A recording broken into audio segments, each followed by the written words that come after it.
മുന്നോട്ട് പോവുകയായിരുന്നു. ഇന്നിപ്പോൾ കസ്റ്റഡിയിലെടുത്തു. അത് എൻ്റെ വ്യവസ്ഥാപിതമായ നിലയിൽ തന്നെ ശ്രീ മോഹൻദാസിൻ്റെ കാര്യത്തിലുള്ള നടപടി തുടരും. തീർച്ചയായിട്ടും പോലീസിൻ്റെതായ ജോലി ചെയ്യും. പോലീസിനെ അതിൻ്റെ പ്രവർത്തനങ്ങൾ അത് ആ രീതിയിൽ നിയമപരമായി തന്നെ മുന്നോട്ട് കൊണ്ടുപോകും.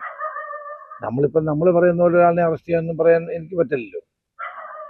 നമുക്കങ്ങനെ ചെയ്യാൻ പറ്റില്ല. കാരണം എല്ലാം നിയമത്തിൻ്റെ രീതിയിലേ മുന്നോട്ട് പോകാൻ പാടുള്ളൂ. കാരണം ഇതെല്ലാം കോടതിയുടെ നിരീക്ഷണത്തിനും സ്ക്രൂട്ടണിക്കും വിധേയമാണ്.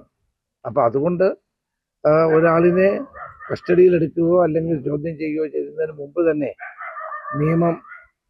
നിയമവശങ്ങൾ പരിശോധിക്കണം. അയാളുടെ കുറ്റകൃത്യങ്ങളെപ്പറ്റി പരിശോധിക്കണം. ആ വ്യവസ്ഥാപിതമായ നടപടികളിലൂടെ മാത്രമേ പോലീസിന് പ്രവർത്തിക്കാൻ കഴിയൂ. ചില ആളുകൾ എന്നോട് ചോദിച്ചു എന്തുകൊണ്ട് ഇത്രയും നാൾ ചോദിച്ചില്ല. അത് എല്ലാ കാര്യങ്ങളും ഇപ്പോൾ മാധ്യമങ്ങൾ പറയുന്ന പോലെ ചെയ്യാൻ പറ്റുമോ? ഇതിന് ചില വ്യവസ്ഥാപിതമായ നടപടി പോലീസിനില്ലേ. അപ്പം അത് പാലിച്ച് മുന്നോട്ട് പോയില്ലെങ്കിൽ പിന്നീട് കോടതി വരുമ്പോൾ തിരിച്ചടി ഉണ്ടാകും.